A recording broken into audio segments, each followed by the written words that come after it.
খুব সুন্দর হয়েছে। খান খান, এই তেলেপিঠেগুলো খান, আপনার জন্য আমি নিজের হাতে বানিয়েছি। তুমিও খাও। না না স্যার, আমি খেয়েছি। একটা কথা জিজ্ঞেস করবো স্যার? হ্যাঁ করো। আপনি কি কোনোদিন কাউকে ভালোবেসেছিলেন? হ্যাঁ কাকে? ছিল একজন। ও ছিল, এখন কেউ নাই তো? না। I love you. এসব তুমি কি বলছো?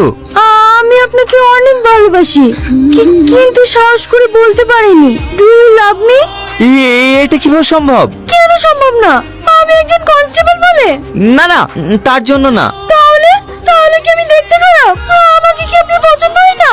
না না, তেমন কিছু না। তুমি অনেক সুন্দর দেখতে। তাহলে তাহলে আপনি আমাকে ভালোবাসবেন না কেন? আপনি কি চান? এসব তুমি কি বলছো? হ্যাঁ আমি ঠিকই বলছি। আপনাকে যদি না পাই না?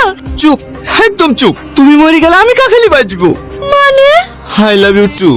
সত্যি? তুই না? বলেন। তুই না? বলেন। তুই না? কখন থেকে ফোন বাজছে, ফোনটা তুলতে পারছি না। আমার ফোন বাজলো তো তোমার কি? ভালো একটা স্বপ্ন দেখছি না, স্বপ্নটাই ভেঙে দিল। ফোন না কে করছে দেখ, সারাদিন শুধু পড়ে পড়ে ঘুমাবি। হ্যালো, কখন? আমি এক্ষুনি আসছি। সাব্বাস রাজু সাব্বাস, এতদিন আমার বুকের আগুনটা নিবলো। আমাকে চোর মারা।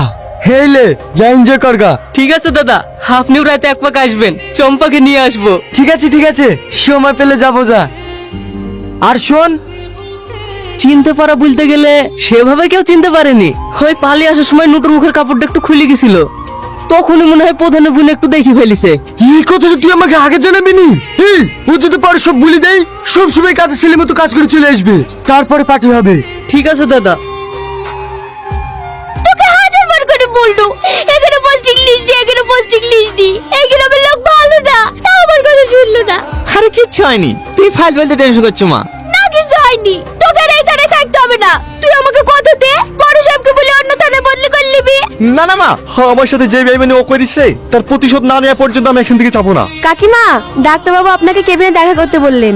দেন খালাম্মা, আমাকে দেন, আমি খাই দিচ্ছি। মাথায় যন্ত্রণা করছে? না। আপনি যেখানে যান সব জায়গায় আমাকে নিয়ে যান। যাওয়ার আগে একবার কল করতে পারেননি? কেমন আছো? কি ব্যাপার, তুমি বেঁচে আছো না মরে গেছি দেখতে এসছো? এইসব তুমি কি বলছো? আমি ঠিকই বলছি। ভাইয়ের কথা মতন বাগানে ডেকে নিয়ে গেলা, সবই ঠিক ছিল। কোথা থেকে পুলিশ এসে সব গন্ডগোল করে দিল, তাই না? ওটা আমারই কাজ।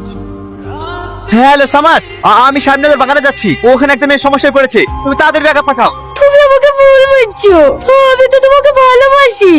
তোর মতো মেয়ের মুখে ভালোবাসি কথাটা মানায় না। বারবার আমাকে ভুল বুঝছো। আমি কি করলে তুমি বিশ্বাস করবে বলো তো? ওরা আমার ভাইয়ের লোক ছিল না, ওরা বিরোধী পার্টির রিয়াজের লোক ছিল। বাহ বাহ বাবা বাবা বাহ, মানতেই হবে তোমার ট্যালেন্ট আছে। নিজের ভাইকে বাঁচাতে অন্যের ঘাড়ে দোষ চাপিয়ে দিচ্ছ। আল্লাহ গো, আমি তোমাকে কি করে বুঝাবো ওখানে আমার ভাইয়ের লোক ছিল না? আমি ওদেরকে নিজের চোখে দেখেছি। তোর ভাইকে যতই বাঁচানোর চেষ্টা কর, ওকে আর বাঁচাতে পারবি না। আগামী 24 ঘন্টার মধ্যে ওকে অ্যারেস্ট করে দেখাবো, পারলে তুই আটকে নিস। শুধু ভাইকে অ্যারেস্ট করবা কেন? আমাকেও করো, তোমার হাতে এখন অনেক ক্ষমতা না, তুমি যা খুশি তাই করতে পারবা। সিকিউরিটি! আরে আপনি চিল্লাচ্ছেন কেন? ডাক্তারের না আপনাকে জোরে কথা বলতে বারণ করেছে? Security, security! হ্যাঁ ম্যাম বলেন। একে বাইরে বের করে দাও। চলেন চলেন। আমার কথা আরে শোনো চলেন। টনি, টনি, একবার চলেন, আমার চলেন। কথাটা শোনো। আরে বেরোন তো। একবার আমার কথাটা শোনো, টনি।